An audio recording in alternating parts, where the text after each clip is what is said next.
All right, what's up, everybody? So I had to cut it a bit short because we're actually online and ready to get the party going here in a moment. My terrible choice in music will stand aside. How are you doing today, Zombie Go? Oh, hey. I was Hey, gonna I'm say, fine. Good. I was like, did I leave you muted? Like, I was like, I didn't think I fucked up today, but that's good to hear. Players are doing vetoes at the moment as we speak. We'll be getting through this. We'll explain what we're doing in a moment, but I do want to point out there's no... Normally for something like this, we would throw up like a match arena page. We'd let the fans like throw in a couple of bucks here and there. But this is not your conventional show match. I want to make this perfectly clear. Today is one big advertisement for our fundraiser that's going on. I finally got some footage from Jake of the house. I want to actually edit together the proper video, but haven't had time to do that yet. So was hoping to have that out and ready to go for today. Unfortunately, I dropped the ball on that. But point is, good games, good causes, and you guys get to see 4 members of the current house duke it out. So we got Scarlett, who you all should know, Cloudy, who you might not know, Kelazur, and Major. First match today is going to be Scarlett versus Cloudy. It's going to be... Shut up, Artanis. You're noisy. Go away from that scene. Yeah, Cloudy and Scarlett will be the first match. Kelazur and Major will play second. It's going to be just like any Ting group or any sort of GSL group. There'll be a losers match, a winners match, a grand finals.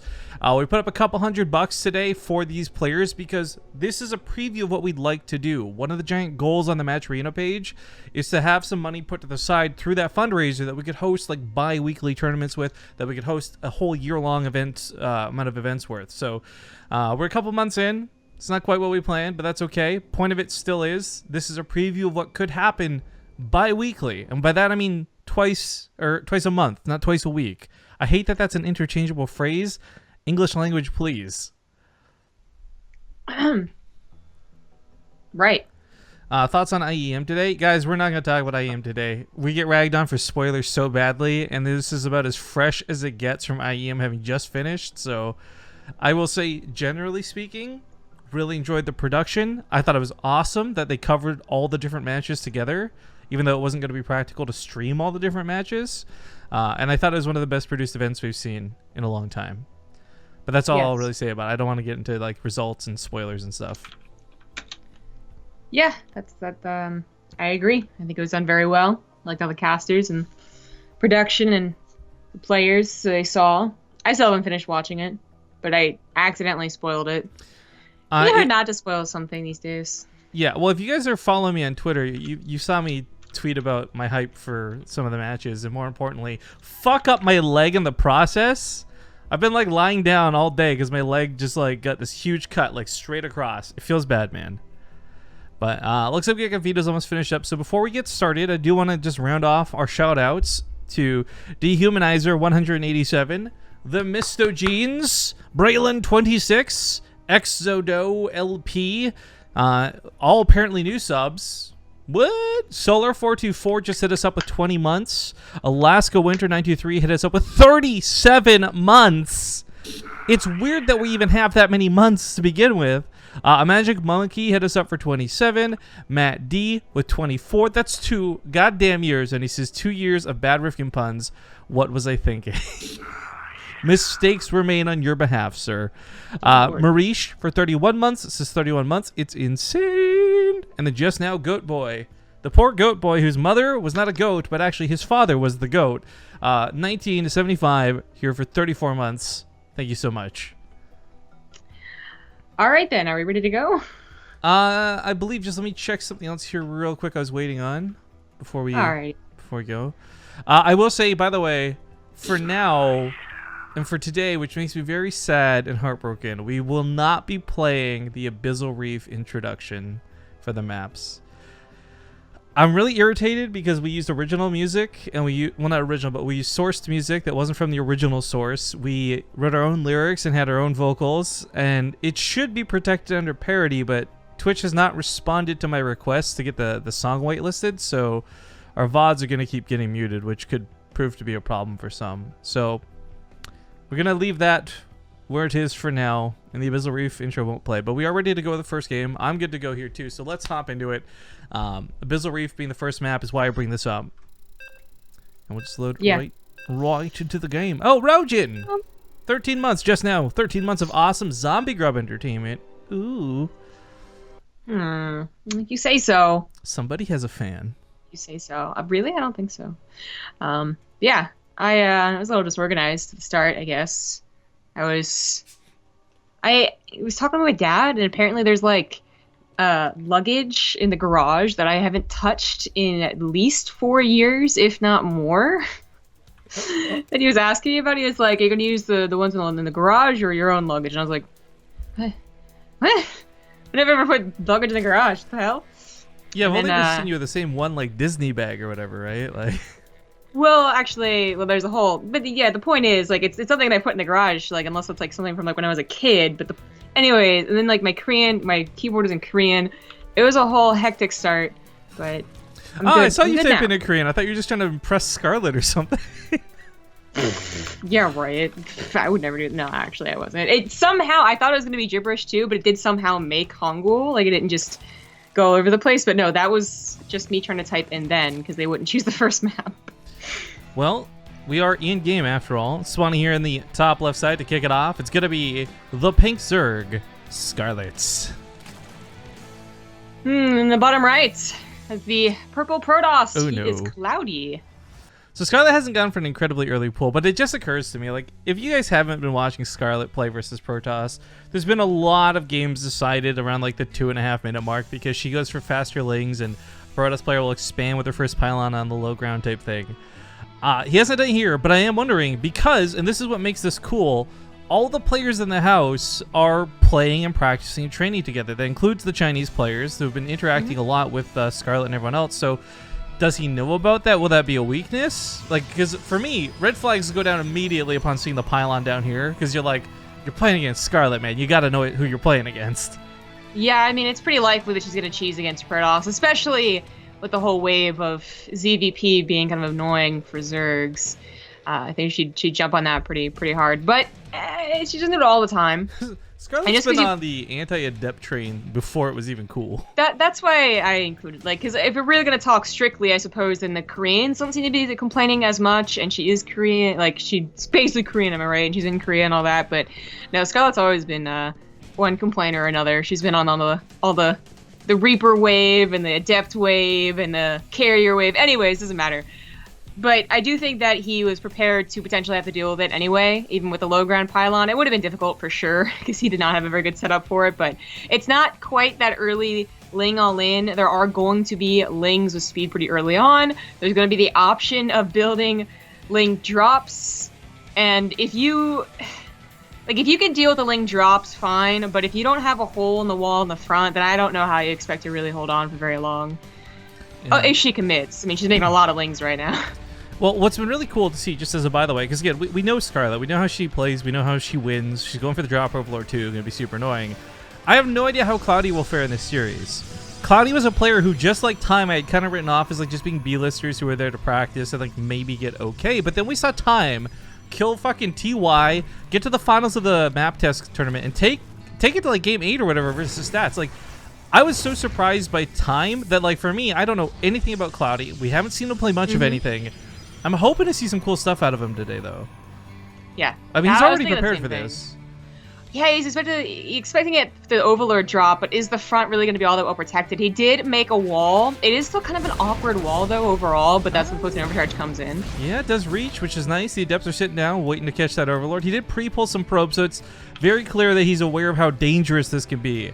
I mean, 2 Adepts could certainly deal with it, maybe, and then, like, you've got some awkwardness, but having the probes, even just 4 of them pulled, guarantees that that's not going to get out of hand. Meanwhile, at the front door, though, doesn't want to burn another overcharge. Looks like he's just going to super beef up this wall instead.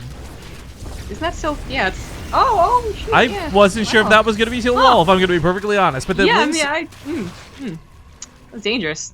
The Lings aren't working out, man. That's what they're doing. And there's no probe over here. I was like, yes, that's not supposed to be over there, but it is. It's like I'm flowers. You can't say that I'm not. So it's going to be able to see that the third base is down. It stopped, it saw that there were no more lings on the way coming from the main at the very least. And that probe actually probably really helped Cloudy. Can we address what is that saying? I'm flowers and you can't say that I'm not? I'm not saying, but he would have been like trying to camouflage himself into something. And since he's bright purple, I don't think he's going to be like camouflaging into the blue tile set. Well, So it's got to be one man. of these like one of these flowers, you know? Okay. The one he's right up against. So I was worried, by the way, he was taking a long time to even get a stalker out, but he does finally have this, and this will keep the Overlord from coming in too comfortably. What I'm really interested, though, is the double Stargate follow-up to this. I don't know if this was something he had planned all along, or if this is more of a reaction to having seen Scarlett dedicate so early. He knows that there's not going to be this really big, greedy lead. I mean, he saw the third base timing with his probe before it left, and it is still alive, by the way. Hey. These double Stargates might catch Scarlett off guard. They did come down in the back where she didn't get to see them. They might. Okay, there's like two scenarios here. There's one where Cloudy is just going to use these and be like, she's not going to be able to punish them because she just committed so much.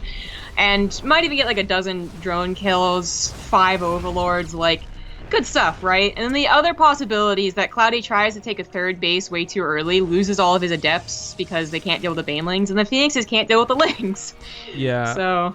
Well, that's going to be a bit of a concern. If the Phoenixes were out a little bit quicker, he'd have them to pick up said banelings, but as we see here, the adepts need to spread. They can't be soaking these hits. These are far too valuable to lose. I mean, it was worse before, but it only got marginally better as the Lings even got us around. They do have +1 after all, but even turning down a couple of banelings without taking any splash, and well, Cloudy didn't have his entire army over there. He did not try and take a third Nexus quite yet, and that was fine for Cloudy. What was super legit through this, though, is he wasn't forced to reveal the Phoenix. Scarlett's making a Roach Warren right now. Nothing close to Infestors, nothing close to Hydralisks. Only just now is she going to be aware that there's Phoenix and that she'll need anti-air of any variety. Yeah, and to be honest, 4 Phoenixes right now doesn't quite seem like it's double Stargate. I think she might just assume, because there's a lot of double Stargate builds going around, but it's like a little suspicious. Yeah, the third base going down, it really seems like Cloudy kind of has Scarlett's number in this game.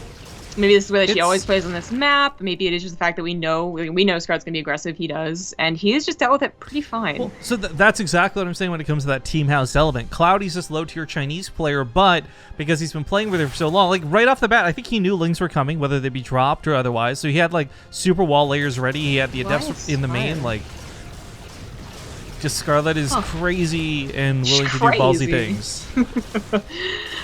I guess so. Yeah. Because, you know, didn't mean to disrupt you there, but that was just seems like the opposite of what they do. Well, back in the day, Corruptor Muta wasn't too bad to deal with this. That's true, but that's like when they were on even footing, I would say, at the very least, if not Desert got a lead. Well, that too, but I mean, like you know, if you can start off with 7 Mutas, then they get the the Phoenix, then you get the Corruptors. That played out dozens, hundreds of times, but. To already have 8 Phoenixes and Queens not exactly dying. 1,500 mineral gas saved up, like you're going to be losing 1 or 2 Corruptors at a time against these Phoenixes even. And this is has been a successful transition of double Stargate, and it's so working. I love the swap too to the double Robo following this up. I think the biggest thing you're worried about at this point is Scarlett going for a big counterattack all in because, you know, you've done so much damage. 11 drones, more dying over here to the adepts. Oh, this is totally game. Like she's keeping an okay drone count. Oh, these Banelings are getting good hits. Well, oh, no, even Cloudy. then, she's keeping an okay drone count, but the sacrifice of any, like, 4th base, she still doesn't really have tech despite having the structures and, you know, no army because she's just building all of those drones that she just lost and has been from the beginning where she, you know, cut them early on, so. By the way, Rapid Casting in chat asking for an in-house cam. I actually talked to No Regret about trying to set this up prior to the stream, but the concern was everybody was just waking up. For those who don't know, it's like 8 a.m. in Korea right now. Like, they literally rolled out of bed to play. So, I don't know about you guys. Last thing I want to do is be seen in the morning. Although I will say, I get some pretty wicked awesome bedhead. We cast in the morning all the time. I mean, I guess you do get up an hour early, which just always boggles my mind, but... Yeah, we do cast in the morning. I don't know how you manage to. Like, I'm just an old man, I guess. I gotta wake. Like, I need the time to wake up. I can't just like roll out of bed and be like, "Yeah, I'm good to go, guys." So spawning here in the bottom left. I don't know. Sometimes maybe I have a problem, but most of the times I feel fine enough. Well, for me, I find it's my voice more than the fatigue. Like, I'll wake up with like. I know what you meant. Yeah, no, I'm usually pretty fine. I have a special ability, but the point is, I guess, like, just comb your hair a little bit, put on some deodorant, and you're good to go. Yo, no. Everyone loves pajamas, all right? Like, Alive is in pajamas, all of I am, okay? He was embracing his inner Hyun, dude, is what that was. It's an homage to a fallen warrior. Yeah, absolutely. Gave him special powers. So he was fully ready and anticipating this, by the way. The fleet beacon coming down, the Anya Pulse crystals, I mean, a third Stargate. He's going to play this out for the air battle. What I think is really interesting, though, is Scarlett, regardless of all this, like, she might not be able to fight so easily with the Corruptors or with said Mutas, but she's getting Infestors. And Fungal Growth, if they catch these Phoenix clamped up, it's going to be bad news for the Phoenix. Yeah. To be honest, I'm surprised this game has even gotten this far. I kind of assumed, really, when the Adepts moved in, she was going to tap out, but those Baneling hits were really great. You know, before we saw she had 8 Banelings, let's try and do something. And that does keep her alive for a little while longer, because, of course, Phoenixes can't kill buildings, so she did manage to get it with a double expand. And they could only do so much before they ran out of energy, which is another blessing in disguise. You know, they did kill a lot before having to leave. So the game is going on, it's continuing, and maybe Scarlett with some amazing neuroparasites or fungals or something can actually even really bring this back. But Cloudy still has his lead. I don't think he's let the game get out of control, go on too long, and lost his lead. But it's like, it can be a worry, for sure. Especially if he doesn't get, High Templars or Archons. And maybe the air war doesn't go in his favor, and he's already putting so much into it. Oh, there's that fungal! The thing is, though, I don't know if there's gonna actually be enough. I think she needs just a little bit more. 4 fungals. He needs 5. Yeah.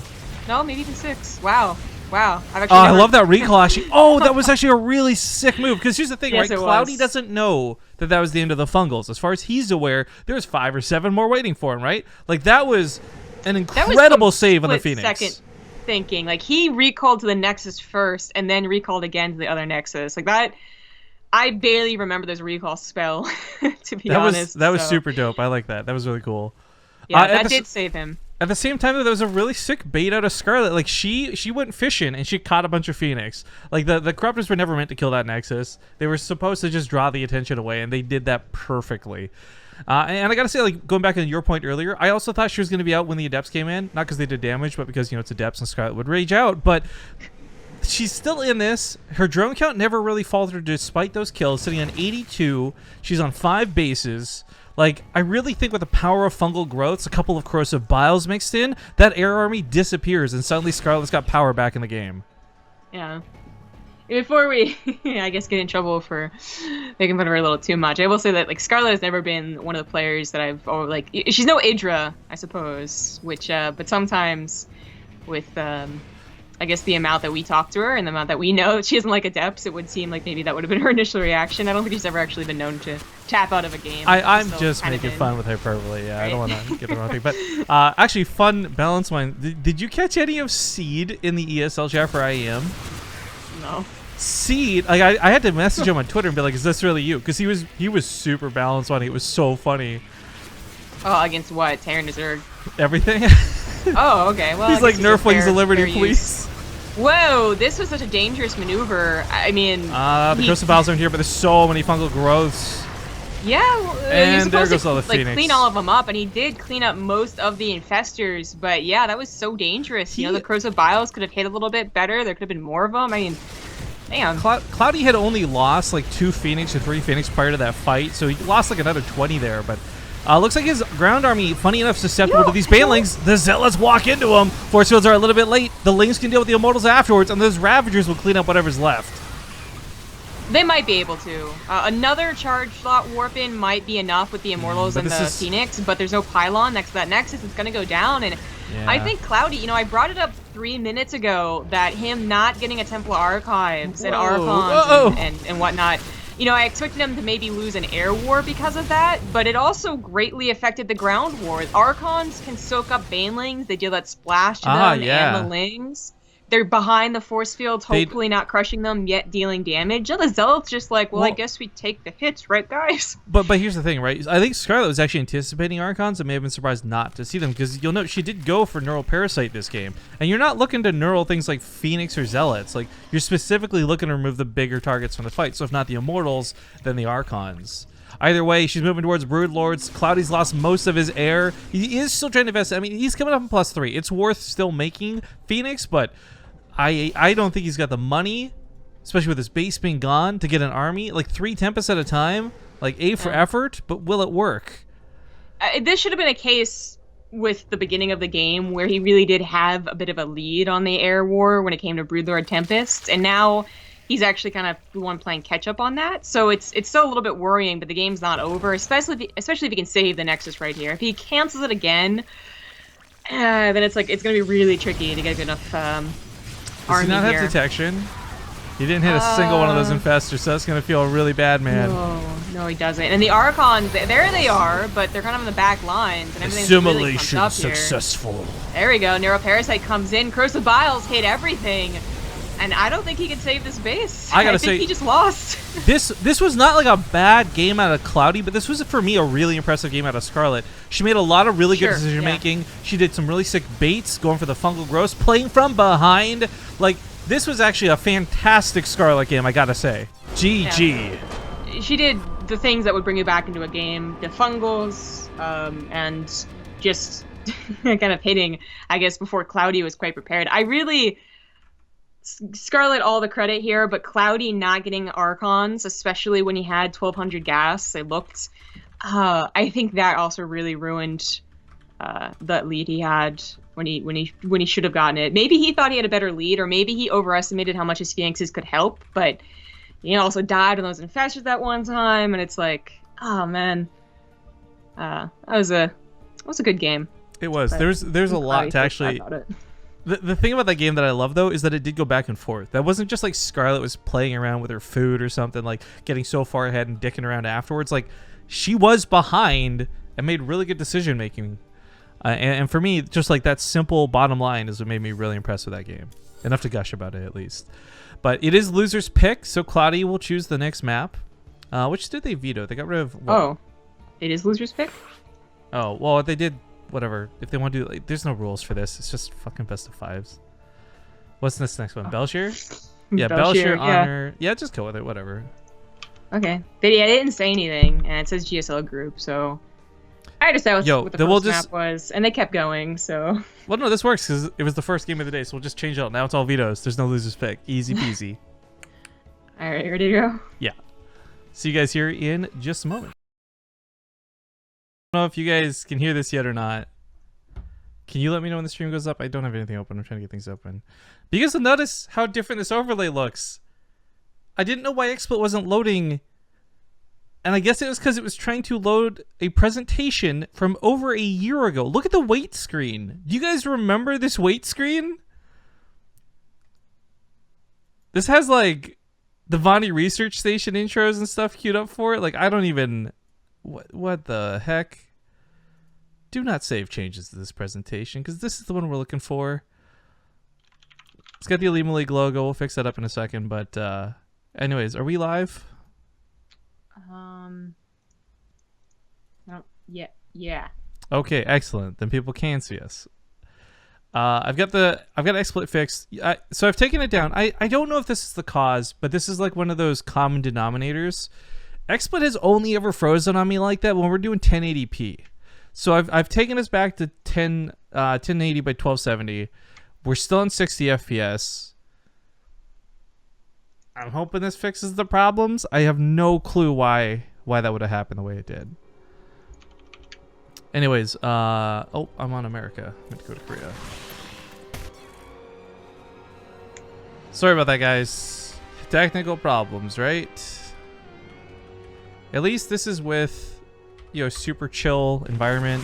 We're hosting the show matches with our friends in the Korean house. Like, I'm trying not to be stressed. Cast, so like no one's watching. It's fine. Just kidding. I love you guys. Try not to think about that point, Savvy Group. Where'd the stream go? I wonder where'd the stream go. It should still be up. Did it drop? It might just be me. Now I gotta refresh the page. You're making me all super paranoid, dog. No one's saying anything.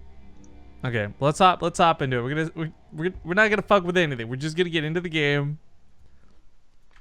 Okay. Go straight to the in-game screen. No mucking around with map intros, and let's hope that things don't break this time around. So again, apologies, guys, but we're getting back on track. We've only played one game so far, and if you're just Tinny and you haven't missed much. Scarlett is up 1-0. Actually, that's wrong to say. You missed a lot. Game 1 was actually pretty phenomenal. I really liked it. I thought you played it really well.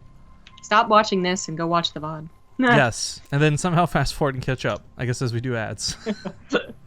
Anyways, you guys are watching Best of Fives. I'll explain this a little bit better in a moment. Up 1-0 in the top left side. She is the pink Zerg player, Scarlett. In the bottom right is the purple Protoss. He is Cloudy. Once again, we don't use a stream delay today because everyone's in our house, and no regrets overseeing to make sure nobody's cheating. I don't think they would anyways. Pretty friendly matches. But, yeah, so Scarlett, a lot of really cool stuff happened in that first game, but this is kind of a best of 5 that's going to lead into more best of 5s. People are referring to this as double elimination in chat. That's only like half correct, because if this was like a true double elimination bracket, there'd be 6 matches, not 5. So this is, again, think of this more like a GSL group. It's got preliminaries, winners, losers, finals. Yeah, are people actually confused? I'm confused why they're confused.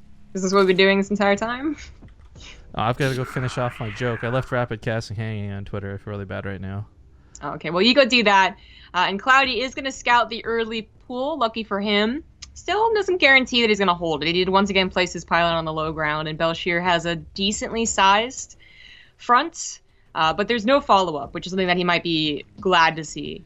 So there might be even more lings than right now, but they won't have that speed follow-up that just becomes like an avalanche. You can't stop. If he gets a wall off, he should be good to go. And he has one already. Unfortunately, couldn't fit the Nexus in. Technically, you can try. It's a little dangerous, and you might mess up. But you can try and get the Nexus, then get the wall off. Pull some probes, defend with the Zealot. But this is the safer way to go. Last time, Cloudy actually had some really great SimCity building, and I enjoyed it a lot watching him build back. Belshir's a little bit harder to do, though, because there's so much extra space you have to cover. Like before, you connected on Abyssal right to the ramp, so you didn't have to go that deep into it, but he pulls some probes. He doesn't want to risk this. He leaves one on the door, or not. Don't leave the door open. He didn't get a second Zealot. He waited for a Seminex core and then waited like a good 15 seconds to get into depth, and I think that was a really big problem. Now the Lings could technically try and take on the Zealot, but they're taking on the probes without dying, which is worse for Cloudy there. Nothing would take the Zealot, and he's not gonna be able to do it, man. He's trying to go to the mineral lines, but fail. He took so much damage just trying to get to that position, which is unfortunate. Tried to micro right there. Still only lost 1 Ling, so still good. There were 2 pylons, so the chances of just like deconnecting the power from all the production wasn't gonna happen, but he's gonna get this one, which is still annoying. Still supply blocks him until that Nexus is done.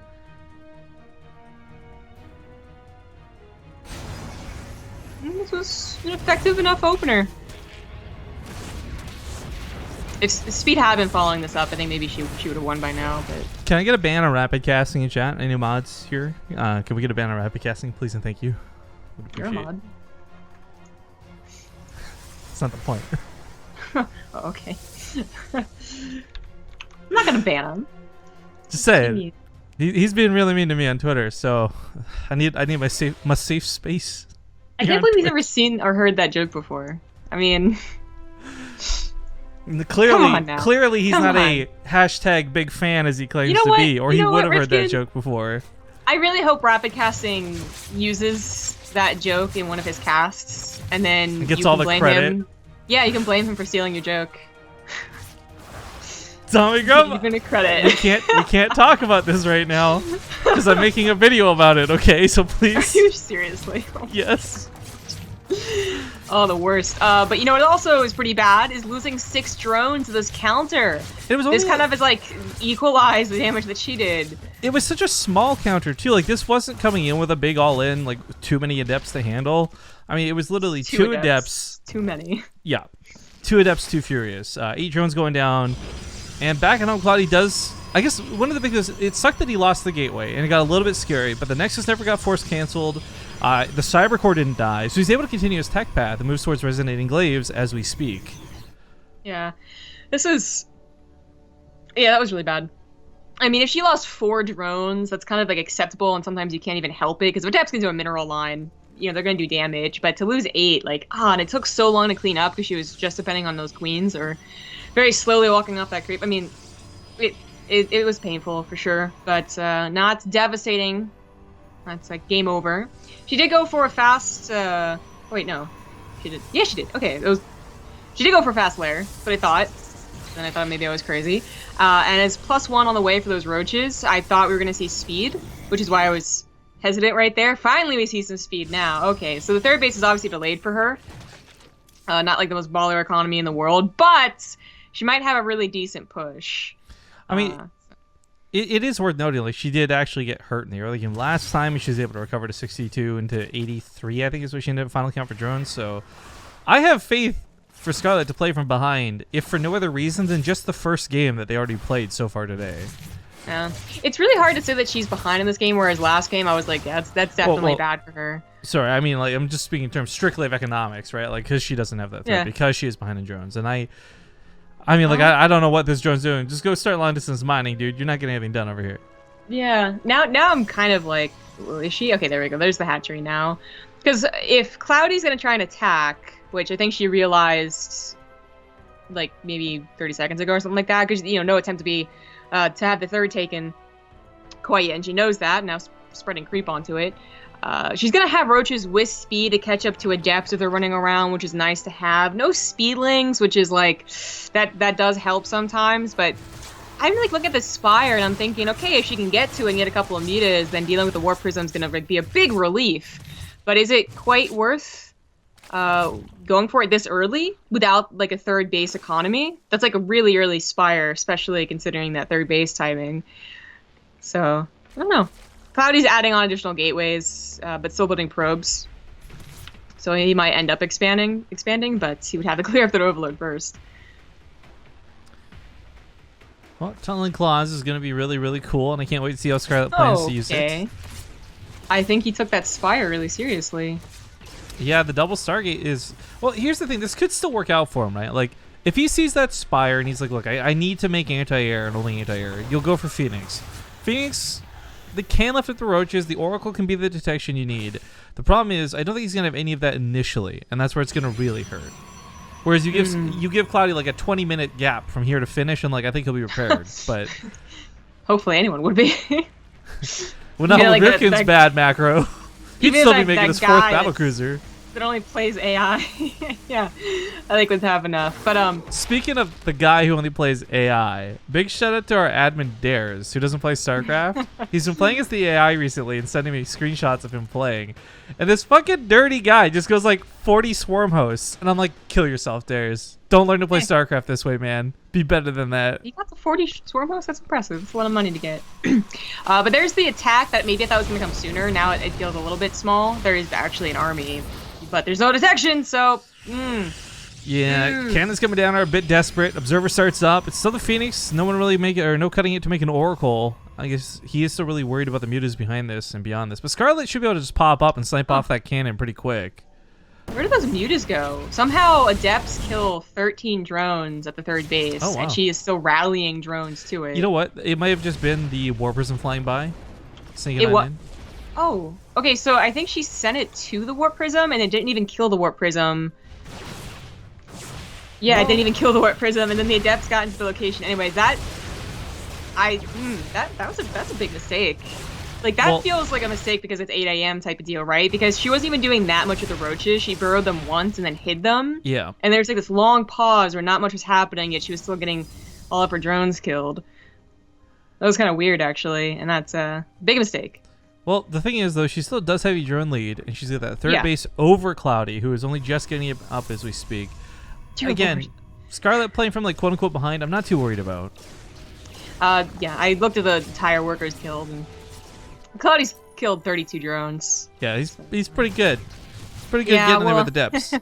That once again makes sense as to why maybe she does have a decent drone count, but doesn't, like, her army is still hurting a little bit. And some of the armies and corruptors, which might be the perfect thing to have with mutas, or might just be dead air in the air. Well, she actually needs them if she wants to use the mutas, right? Like, you just can't fight the Phoenix like that, especially if there's going to be any number of them. But yeah. A quick note of those drones, by the way, like, speaking of the way the workers have been killed and not, like, she still is, like, you can see where she was losing the drones here in the income graph, but she was still maintaining such a nice lead throughout the whole time, like, leading into it, before, and even after.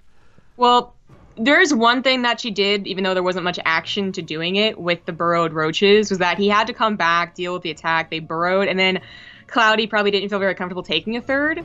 So there was like a huge gap for him between the third base even being done and him even producing probes. You know, because there's at certain point you want to start producing so you just have some to transfer over when he really didn't have any. And then he lost like the 1 or 2 that he started to make as well. So, yeah, he didn't really have a third base, and she didn't really have a third base, and I guess it's kind of still goes in Scarlett's favor. She is the one now with 71 drones and a lot of production on the way. I really do not know about Cloudy's... How to say this? Like, okay, he adds a third Stargate, he's still going Phoenixes, he added the Fleet Beacon. I don't know about his decision-making, I guess, when it comes to using Stargates, right? Like, at first, it might have been a good idea because he saw the Spire and was worried about it, but then really committing to it, he might just get the same problem he had last game, you know? Like, deciding to go for the Fungals, and that didn't work out, not getting his ground army set up enough. But that's the thing. Like, I'm thinking specifically to some of the balance winding, plus some of the other Korean Zerg that we've been watching. Like, Air actually seems like such a good choice and such an abusively disgusting choice. It might actually just be, because we know this from Facts. Like, Facts, you guys can think what you want and be on the Dark hype train, the Sue hype train, whatever, but the reality is, like, well, some of those guys were struggling with matchups. Scarlett wasn't while she was in Korea. And I think it's because it's that foreigner element of, like, being willing to try something new over the Koreans. So it might just simply be like Cloudy plays all these Korean Protoss, or excuse me, Korean Zergs, doesn't really run into any problems with this build, and it works out magnificently. Comes into Scarlett, smart, clever, knows what to do. I mean, suddenly this is no longer a good build. You might be totally right. She does do other stuff, and even other foreigners, right? Like, she was legitimately doing Infestor Queen en masse for real tournament play. No one else was trying that. But even then, I still feel like it might just be Cloudy not quite having... Because, like, the real perfection with Phoenix is not whether or not you get them fungled or whether or not you can kite with them. It's how you can play with or without them, I guess is the best way to put it. Like, you transition to the ground army when you're supposed to. You transition back to the Phoenixes when you're supposed to. You don't get caught overdoing one or the other. And I kind of feel like he hasn't perfected that, but this is off, like, 2 games, so don't let me tell him what's what. I mean, the thing is, like, I would agree with you if I had a broader scope of how Cloudy plays. Again, this is like the first time really watching Cloudy in the last couple months. Like, maybe he's just a one-trick pony and this is the only build he has. And because Scarlett is countering it so hard with her own playstyle, it looks awkward, right? Whereas, like, normally he's way better at the control and doing this, that, and the other. Again, we don't have a lot of context for Cloudy because we don't get to cast him that often, but I will say he puts up a hell of an early game. It's just weird to watch him fall apart and not quite pull through, I guess, here in the late game. Yeah, he has decent defenses. He seems to know, like, how Scarlett plays, but then I'm more and more convinced that she knows how he plays more consistently and has a better counter towards him in the mid and late game. So, once again, attacking in here with a very similar-looking army to last game in that there are no Archons. He once again committed so heavily to those Phoenixes, and this time doesn't even have a bank of gas to at least feel like you should have gone for our Templars. No, we can't quite afford it quite yet, but that makes his army look at 13, 14 minutes a lot worse on the ground than you would normally expect for the Protosses. So I don't know. Loses handful of adepts to do that attack and gets a base that she doesn't necessarily really need. She has a 4th and 74 drones. Yeah, 74. Scarlett doesn't win a game though until she's on 80, right? So that's how we know the game's not going to end in this next attack. I guess so. But no, like it's really cool and really interesting, and I am more to the point curious what Game 3 is going to look like because of this. Like maybe Cloudy still wins this. I don't know. Like it's seeming unlikely. The fungal growth scripter's like she's all over him, right? But like I am really curious. Does Game 3 still go to Stargates, or does he mix it up and do like an Adept all-in, right? Yeah. That I think if it's a 3rd game in a row, he does the exact same thing. Then we can just kind of be like, okay, he's trying to perfect his macro. He's kind of a one-trick pony, but maybe just because he's more focused on trying to practice overall. This is what I was waiting for a lot, by the way. The Templar Archives, regardless of Archons, which will just generally be good units. If Scarlett's going for a lot of Banelings, if she's going for a lot of Infestors, Feedbacks, Storms, like these are all going to be great assets to have in the army. And this army just gets demolished. I mean, there wasn't that many force fields, so besides the Archons, there was another problem there, and that was game. GG. All right, so a nice 2-0 lead for Scarlett. We'll go to the Game 3 here pretty quick. I want to get caught up, though, because we missed subs and stuff while technical problems and hiccups. And just now, moments ago, Solid is up. It is up for 37 years, PogChamp. Whoa! Thanks to 37 years, bro. Cur Daddy or See Your Daddy resub for 6 months. Says, you guys are awesome. So are you. Generic User 2 resub for 12 months. That's a partoof. Talk more about that in a moment. Notorious to Double D was a brand new sub alongside Ever Sickum. Thank you guys so much. And then last but not least, Thorstein Sigur for the 18-month resub. We appreciate having you around for so long, man. But for those who don't know, because someone else was asking in chat earlier. I'm sorry, we had the technical hiccups, so I didn't look to answer. But someone was asking about how to get a partoof. You can go whenever. We're not doing map intros. I'm not going to mess things up. How to get a partoof. And the thing is, if you've been subbed for 1 year, doesn't matter. You can be in Europe, Australia, Canada, America, whatever. As long as we can ship to you, you're not like North Korea or something that's like banned, we will send you a partoof. All you got to do is send us a message here on the channel, like a direct message, not a whisper. Whispers don't work. Like click that little cogwheel and hit send BaseTradeTV a message, just requesting it. I'll feed the info to the bot. The bot will be like beep, beep, beep, beep, bleh, and spit out whether you've been subbed for 12 months or not. If you haven't been, then it tells me no, and if you have been, great. Then I send you a form, and you can get your partoof at the end of the following month, hopefully and ideally. But then you get a Pageridge for the 13 months. Speak of the devil, over 1 year as well. I don't know why I hit Control-Shift-O. Let's just get into it. Newkirk Precinct is the third and possibly final destination for these two players. In the bottom right, we have the Pink Zerg player. She's leading 2-0. It's Scarlett. In the bottom left is the purple Protoss. He is cloudy. And again, just to talk a little bit about what this is about, guys, I'm not expecting like a crazy donation drive today. I'm not expecting you guys to reach deep into your pockets, but I do want you to do me a favor and type !mega in chat. Some of you know about this, some of you have already contributed, some of you don't care. That's totally fine. But that mega link leads to our gigantic fundraiser, and this event we're doing today with all the players in the house, we want to be able to keep doing like as much as possible throughout the rest of the year. In my perfect world, if we're doing, like, let's say, hypothetically, Monday's the Corsair Cup, Tuesday's the Alima League, Thursday is this in-house league that we'll run, and Fridays are the BTSL, that's 4 days a week, guaranteed StarCraft 2. That would make me a very happy person. And then Wednesdays don't matter. It's a hump day right there. Nobody watches StarCraft on Wednesdays. No one likes to be a camel. You know who probably likes to be a camel? Camels. Oh. I guess so. Scarlett does take more than one base on the note. So, yes. Yeah, there you go.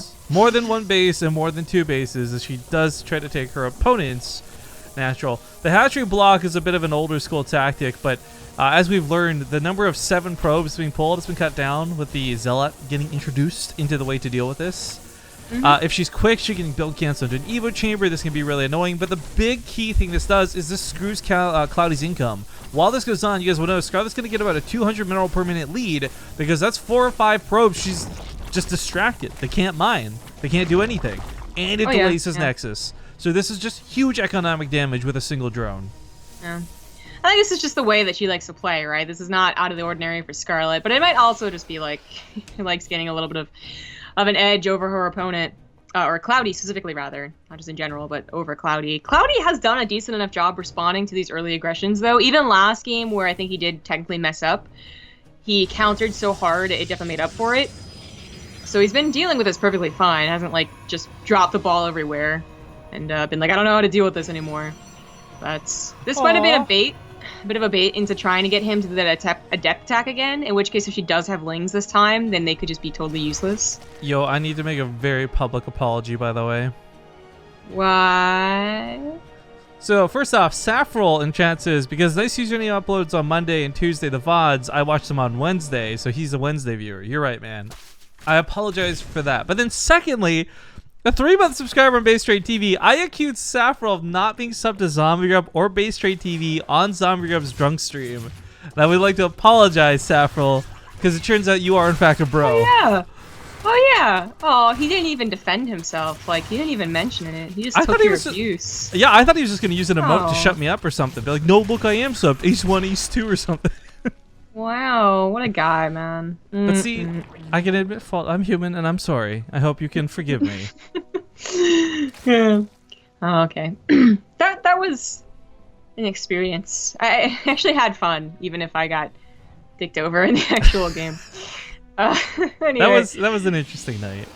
Yeah, the Lings didn't quite hard counter the Adept counter, as I think they might have been supposed to, but they're still here, so using them to attack is still fine, and the Adepts only did kill 3 drones this time, not 8, which is much better. But even with 8 dead, Scarlett still recovered pretty darn well. This time around, the pylon seizes, but the mothership core has been drawn out of position. The Lings were like, hey, look over here, and she did. Or excuse me, he did, so she was almost going to get in there, but realizing that the pylon was scouted, she pulls away the Overlord. A very smart move. Yeah, not really worth doing that, and this is just something that can attack at any point. Scarlett is getting a 3rd base and droning, so it's not like she needs this to do damage.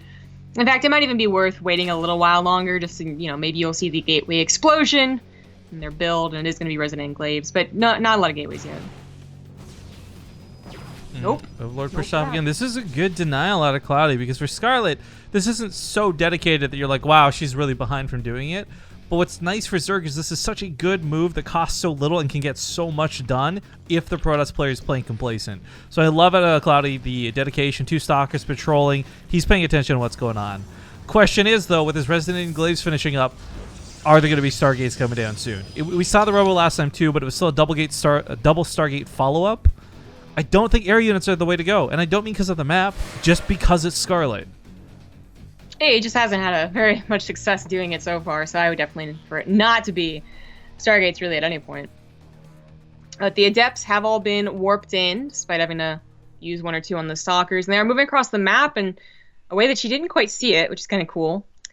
So they're going to get right up into that 3rd base, and the Lings just aren't at home. There aren't any Banelings pre-made. They come back now, but right, the Adepts are already here, so the drones just have to be pulled away. Yeah, Scarlett pretty quick on the ball for this. Just as a side note, too, I forgot to mention while we're talking about it. Even though today is, like, again, just this gigantic advertisement, we do have a prize pool set up for the players. There's $100 for whoever wins first place in the group today.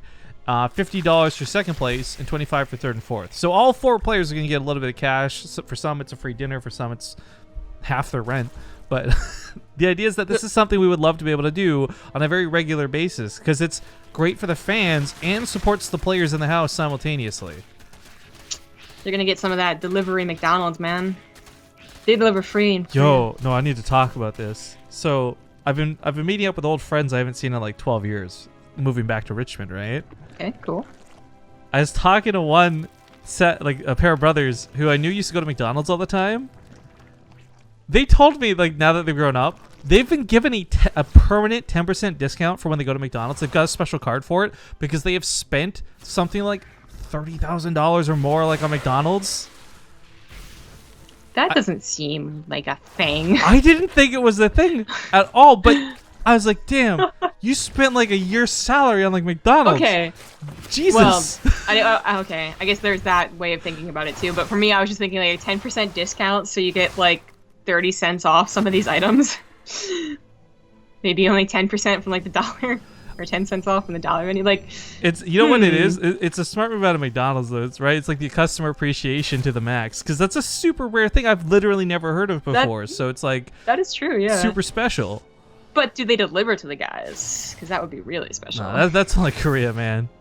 I'm still sad we never got McDonald's delivery. I was really excited to try it.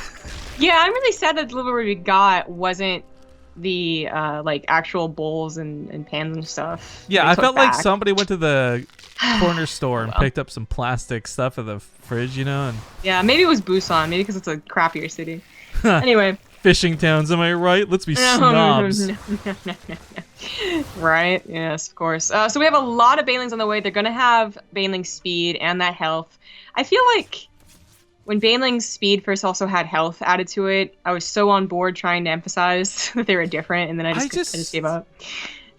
Yeah, I mean, well, no one cares. Well, no, honestly, when it was 10 health, it was actually a fairly big deal. It changed the way a lot of units interacted with even being able to 1-shot versus 2-shot versus 3-shot them. But the 5 health actually turned out to be fairly negligible. It was a nice quality of life change that didn't seem to make Banelings too broken. I just was pissed because it's still a free combat shields upgrade. Like, ah. Oh, they're there. So what Cloudy initially was thinking about maybe pushing in, he realizes, okay, maybe I should just defend. Gets a bit of a SimCity on his side. I was gonna say, he's got to be careful. Oh, that's a nice pick off out of Scarlett on that observer, but while he does have a good portion of this being, sentries, force fields to keep the banelings back, it is really hard to tell. Like, is Scarlett going to break the force field with the Ravagers, or is she going to aim for the sentries? I think Cloudy's predictions, no offense to the guy, have been kind of poor in the 2 games leading up to this. I think trying to guess Scarlett's Ravager choices are going to be just as difficult. I guess this has been a more normal game, so he might not make the wrong guesses here, basically. For instance, mutas are on the way, but it's such a normal time, he might not overreact to it, like with double Stargate. He is telling me it was such a good army supply for this, too. By the way, Ravagers do take out some of the force fields, but he replaces them pretty quick. But the for now might be correct. As the mutas come in, they're driven off immediately, but he's already lost so many adepts and a lot of the front line through the sentries. The Immortals still remain, which is great, but that 20 army supply lead just disappeared. Now he's behind in workers, and he's barely on the same army supply. Yeah. That could have gone better for him, but it also could have gone much, much worse. He barely got some of those force fields down before the banelings rolled in to clumped up adepts. So, unfortunately, having to wait for a warp in is given time for Scarlett to get 19 more banelings, which I think should be enough, even though we have stalkers now in play. Trying to spread right now. The mutas trying to get the warp prism, but the adepts still warp in. Doesn't matter. They warp into banelings. So it didn't quite work out there. And yeah, that is going to be Scarlett holding and probably winning the game. There you go. GG. Scarlett will be advancing to the winners match. So again, for those who don't know the layout of we're doing this, by the way, the finals of the group is really the second place match. Like, first place is still going to be determined through the winners match. Whoever gets out of this, like, flawlessly type thing. But next up is going to be Kelazar versus Major. So we got to go poke them and make sure they're awake. We're going to play our first commercial break of the day. I hope you guys enjoyed those first 3 games. And we'll see you all in a little bit.